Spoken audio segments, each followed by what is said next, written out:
पुण्यामध्ये प्रियकराकडून प्रियसीच्या वाहनांची जाळपोळ करण्यात आलेली आहे। प्रियसी सोबत ब्रेकअप झालं म्हणून आरोपीकडून रागाच्या भरात वाहनांची जाळपोळ करण्यात आली। रागाच्या भरात प्रियसीच्या 2 गाड्यांवर पेट्रोल टाकत आरोपीने पेटवून दिल्या। अमजाद पठाण असं या आरोपी प्रियकराचं नाव आहे। हा अमजाद पठाण त्याने प्रियसीच्या 2 गाड्या पेट्रोल टाकून जाळून टाकलेल्या आहेत। या दोन्ही गाड्या जळून खाक झालेल्या आहेत।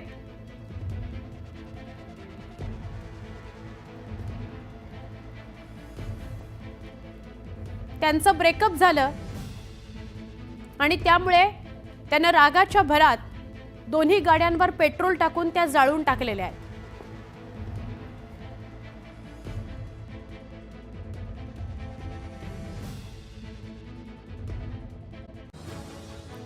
निवडणुकीच्या निकालानंतर राज्यात पहिल्यांदा एवढी शांतता पाहिली। निकालानंतर राज्यात सन्नाटा होता। पहिल्यांदाच असा सन्नाटा पाहिला। संघातील काही लोक भेटली तीही म्हणाली, इतका सन्नाटा क्यों है असं म्हणत राज ठाकरेंनी विधानसभा निवडणुकीनंतर पहिल्यांदाच प्रतिक्रिया दिली आहे। 4 ते 5 जागा येतील असंही वाटत नसताना अजित पवारांच्या 42 जागा आल्याच कशा? 13 खासदार असणाऱ्या काँग्रेसचे केवळ 15 खासदार आले। मात्र लोकसभेला एकच खासदार असलेल्या अजित पवारांच्या 42 जागा कशा निवडून येतात असा सवालही राज ठाकरेंनी केलाय। शरद पवारांचे 8 खासदार तरी त्यांचे केवळ 10 आमदार निवडून आले। शरद पवारांच्या फक्त 10 जागा येणं ही न समजणारी गोष्ट आहे असं राज ठाकरे म्हणाले। विधानसभेला राज्यात निवडून आलेल्यांना स्वतःवर विश्वास बसत नाहीये। सत्तेत बसलेल्यांना शॉक बसलाय। 7 वेळा आमदार झालेले बाळासाहेब थोरात 10,000 मतांनी पराभूत होतात, हे कसं शक्य आहे असा प्रश्न राज ठाकरेंनी विचारला। लोकांनी आपल्याला मतदान केलं, आपल्यापर्यंत आलं नाही असं होत असेल तर निवडणुका न लढलेल्या बऱ्या असं वक्तव्य राज ठाकरेंनी केलंय। लोकांनी केलेलं मतदान मध्येच कुठेतरी गायब झालं असा दावा राज ठाकरेंनी केला। 1400 लोकांच्या गावातून फक्त राजू पाटलांनाच मतदान होत आहे, पण यावेळी एकही मतदान झालं नाही। राजू पाटलांच्याच गावात त्यांना एकही मत न पडणं कसं शक्य आहे असा सवाल राज ठाकरेंनी केला।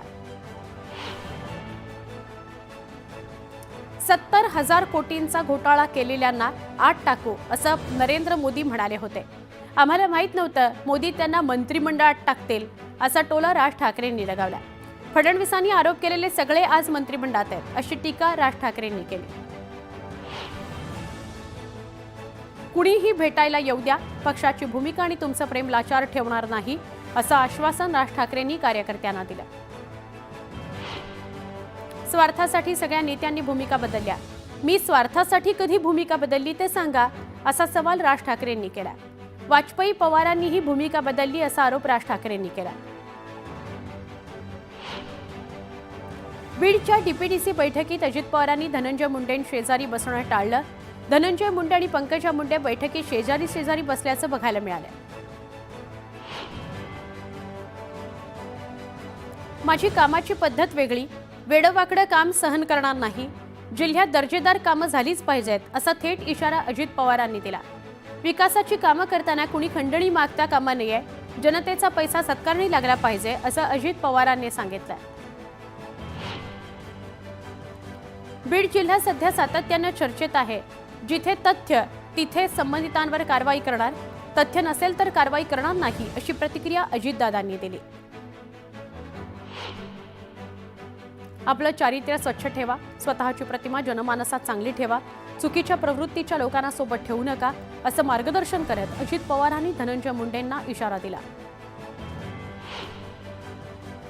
काम करताना मी जातपात पाहत नाही, चुकीची कामं झाल्यास मकोका लावायलाही मागे पुढे पाहणार नाही, चुकीचं वागल्यास कुणाचीही गय केली जाणार नाही, कारवाई केली जाईल असा सज्जड दम अजित पवारांनी कार्यकर्त्यांना दिला। विजय वडेट्टीवार यांनी अजित पवारांवर हल्लाबोल केला। ज्यांनी गुन्हा केलाय आधी त्यांच्यावर मकोका लावा, राजीनामा घेऊ असं नुसतं बोलून चालणार नाही। राजीनामा घेऊन कृती करून दाखवा आणि बीड जिल्ह्याशी प्रामाणिक रहा असा टोला त्यांनी अजित पवारांना लगावला।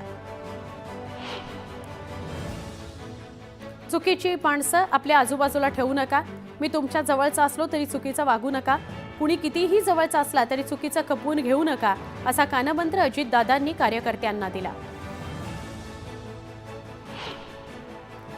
बीड जिल्ह्यात बदल झालाच पाहिजे. चुकीचे पायंडे बंद झाले तरच जिल्ह्याचा विकास होईल. आपण इथं काम करण्याकरता आलोय, विटी दांडू पतंग खेळण्याकरता नाही, अशा शब्दात अजित पवारांनी खडे बोल सुनावले. हल्ली हौशे नवशे येऊन मला फार भेटायला लागलेत. रंग बदलणारे सड्डे सगळीकडेच असतात, इथेही आहेत. असं चालणार नाही, असा इशारा अजितदादांनी नेत्यांना दिला. रील्स वगैरे खपवून घेणार नाही. रिव्हॉल्वर कमरेला लावून फिराल तर लायसन्स रद्द करण्याचे आदेश देईन. चुकीचं वागल्यास कलम लावली जातील, असा सज्जड दम अजित पवारांनी दिला. मुंडेंच्या राजीनाम्याबाबत उपमुख्यमंत्री अजित पवार यांनी भूमिका मांडलेली आहे. धनंजय मुंडेंबाबत अजित पवारांनीच भूमिका अधिकृत असणार, अशी प्रतिक्रिया मुख्यमंत्री देवेंद्र फडणवीसांनी दिली. मुंडे मंत्रिमंडळातले मंत्री, त्यांना भेटणं ही काही चोरी नाही, असं फडणवीस म्हणाले. बीड जिल्ह्याची बदनामी करू नका, असं म्हणत अजित पवारांनी जिल्हा नियोजन बैठकीत लोकप्रतिनिधींसह अधिकाऱ्यांना सुनावलं. या बैठकीत भाजप आमदार सुरेश धस, प्रकाश सोळुंखे, संदीप क्षीरसागर, खासदार बजरंग सोनवणेही उपस्थित होते.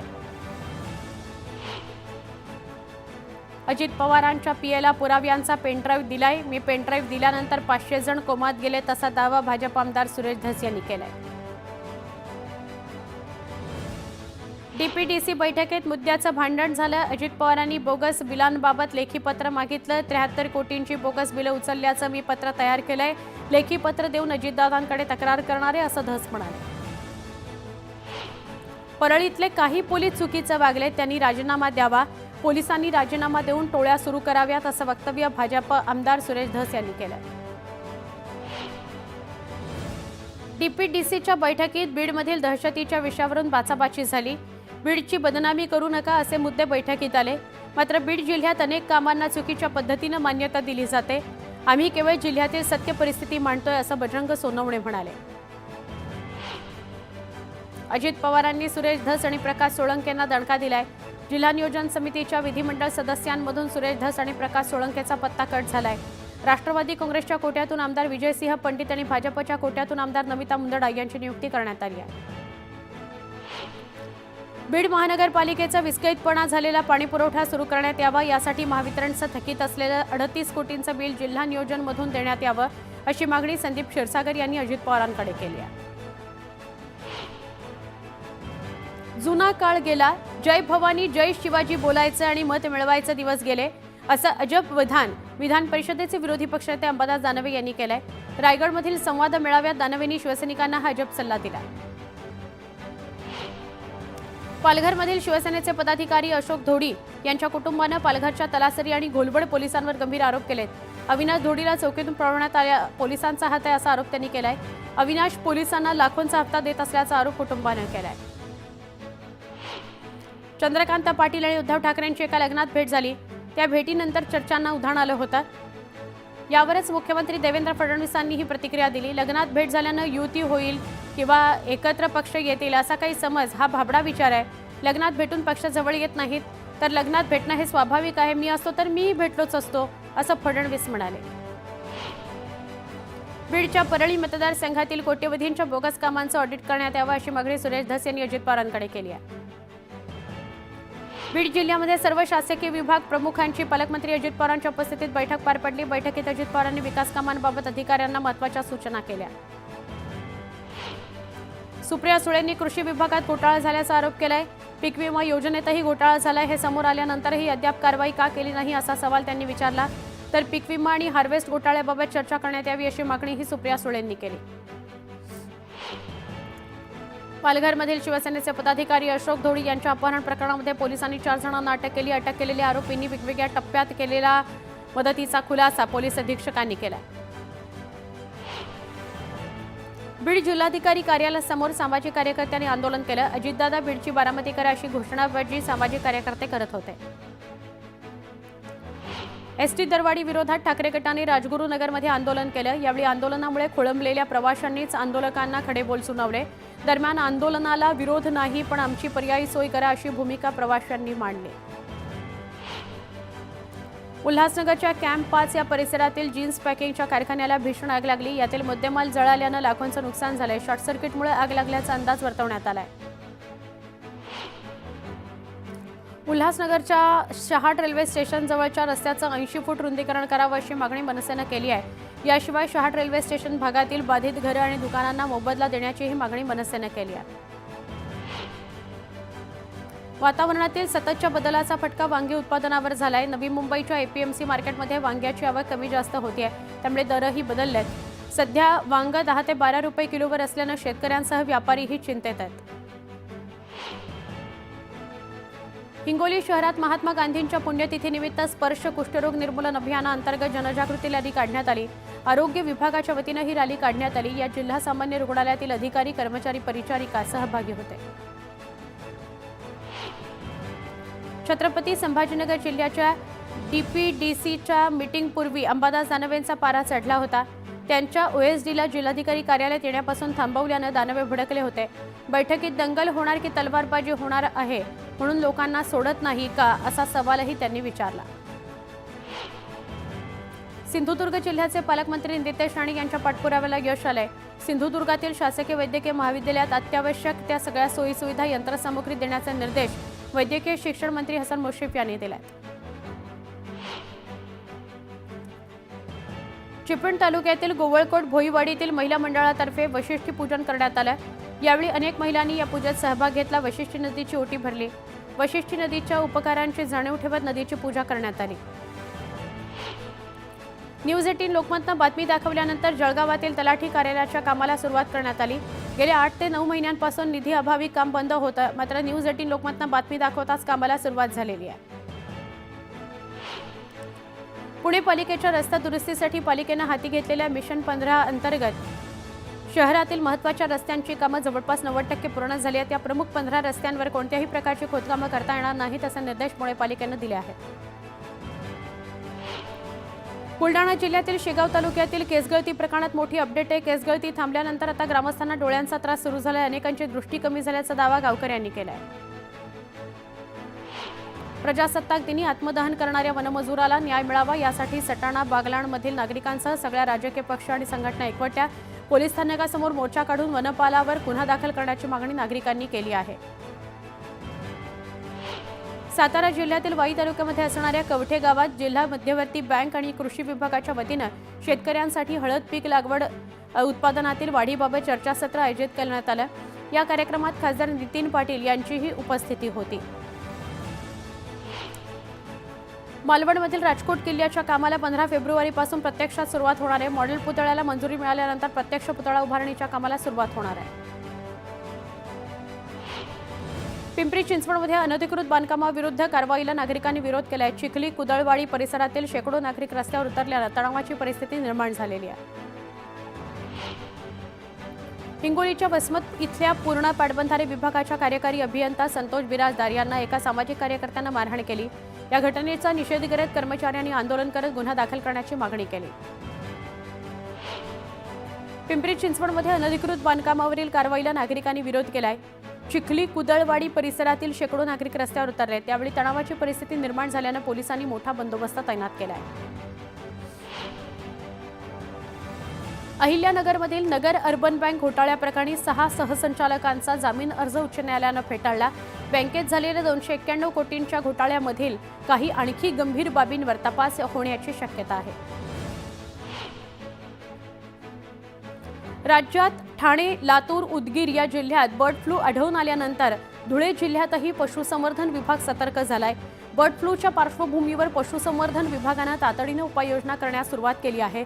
27 रॅपिड रिस्पॉन्स टीम्स कार्यान्वित करण्यात आलेल्या आहेत। दक्षिण रायगडच्या गोरेगावमधील रोहन साळवी या तरुणानं पिकवलेली कलिंगड आता परदेशात निघाली आहेत। या तरुणानं सुप्रीत, गोल्डन, अगस्ता, सिम्बा अशा 8 प्रकारच्या कलिंगडाची लागवड केली आहे। यात सुप्रीत जातीच्या कलिंगडाला दुबईत मोठी मागणी आहे। हिंगोलीच्या सरकळी वरुड ते पुसेगावला जाणाऱ्या रस्त्यावर ठिकठिकाणी खड्डे पडलेत। काही ठिकाणी रस्त्यावरील खडी उघडी पडली आहे, त्यामुळे नाहक त्रास होत रस्ता दुरुस्त करण्याची मागणी नागरिकांनी केली आहे। जळगावातील जिल्हा कारागृहाच्या मागील परिसरामध्ये पालिकेच्या अतिक्रमण विभागानं कारवाई केली। या कारवाईत एका 80 वर्षाच्या दाम्पत्याला राहत्या घरातून बाहेर काढत घरावर बुलडोझर फिरवण्यात आला। वृद्ध दाम्पत्य बेघर झालेलं आहे। वर्ध्याच्या सेलू तालुक्यातील तीर्थक्षेत्र घोराडा इथं संत केजाजी महाराज यांच्या पुण्यतिथी उत्सवाच्या निमित्तानं दीपोत्सव आयोजित करण्यात आला। यावेळी भाविकांनी केजाजी महाराजांच्या नावाची आरास साकारली। सोलापुरात प्लास्टिक बंदी मोहीम तीव्र करण्याचा सोलापूर पालिकेच्या अधिकाऱ्यांनी निर्धार केलाय, तर शहरातील मावा, गुटखा आणि तंबाखू विक्रेतेही पालिकेच्या रडारवर आहेत। भडगाव तालुक्यातील जुवार्डी इथल्या एका महिलेवर शेतात गेल्यानंतर बिबट्यानं हल्ला केला। या हल्ल्यात महिला गंभीर जखमी झाली। इतर महिलांनी आरडाओरडा केल्यानंतर बिबट्यानं धूम ठोकली, त्यामुळे थोडक्यात महिलेचा जीव वाचलाय। मात्र या घटनेनंतर परिसरात भीतीचं वातावरण आहे।